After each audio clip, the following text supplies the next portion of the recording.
Over all Pakistan تباہی کے دہانے پہ پہنچا ہوا ہے، اور اس کے ذمہ دار سیاستدان بھی مانے جاتے ہیں، اس کے ذمہ دار اسٹیبلشمنٹ بھی مانی جاتی ہے، اور اس کے ذمہ دار بیوروکریسی میں. تو میرا یہ سوال تھا کہ سب سے زیادہ ذمہ دار کون ہے؟ دیکھیں نظام حکومت جو ہے وہ کسی نہ کسی گورننگ ڈاکیومنٹ پہ ہوتا ہے، اور آپ کو جب بھی ذمہ داری کا تعین کرنا ہوگا تو اس گورننگ ڈاکیومنٹ کے حساب سے کرنا ہوگا. ہمارا وہ گورننگ ڈاکیومنٹ آئین پاکستان ہے، اور اس آئین پاکستان میں جو نظام حکومت چلانے کی بنیادی ذمہ داری ہے وہ الیکٹڈ گورنمنٹس کے پاس ہے. تو اگر الیکٹڈ گورنمنٹس آپ اگر دانست بالکل بغیر کسی رد و قط کے اگر کوئی چاہتے تو آپ کو یہ ماننا پڑے گا کہ بنیادی فیلئر جو ہے وہ سیاستدانوں کا ہے. ہاں اسٹیبلشمنٹ نہ تو میں نہیں سمجھتا کہ اسٹیبلشمنٹ خود یہ کہنے کی پوزیشن میں ہے کہ وہ اس کے ذمہ دار نہیں ہیں.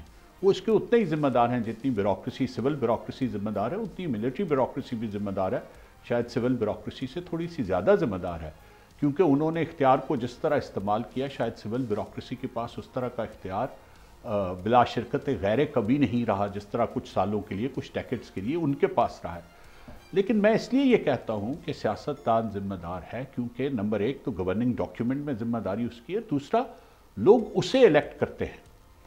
بیوروکریسی یا فوج تو ادارے ہیں جو اس سیاستدان کے پاس ہیں جس سے اس نے کام لے کے لوگوں کے لیے عام آدمی کی فلاح و بہبود کے لیے ڈیلیور کرنا ہے. اگر وہ اس میں ناکام رہتا ہے، دیکھیے جو ہیڈ آف انسٹیٹیوشن ہے وہ کبھی بھی اپنی ذمہ داری نیچے ٹرانسفر نہیں کر سکتا.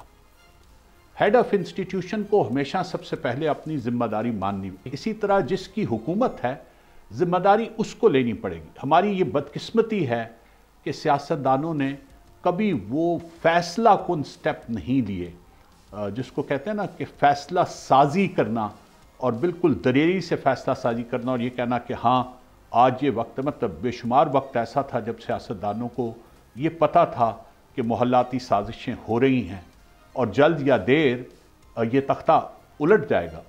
تو ایک سیاستدان کی حیثیت سے شاید اس وقت ان کے لیے بہت بہتر ہوتا اگر وہ اپنی اصل قوت کے پاس واپس چلے جاتے، اور اصل قوت سیاستدان کی عوام ہوتا ہے. اس کی اصل قوت بیوروکریسی یا اس کی اصل قوت فوج یا فوج کا سربراہ نہیں ہے. نااہلیت ہے یہ کمزوری ہے؟ کمزوری نااہلیت بھی ہے. دیکھیں یہ دونوں چیزیں، کمزوریت بذات خود ایک نااہلی ہے، تو مطلب یہ تو ساتھ ساتھ چلتی ہیں. تو ہمارے سیاستدان نے اصل میں کبھی بھی عوام کو طاقت کا ذریعہ نہیں سمجھا. سبسکرائب کریں اور بیل دبائیں تاکہ کوئی خبر رہ نہ جائے.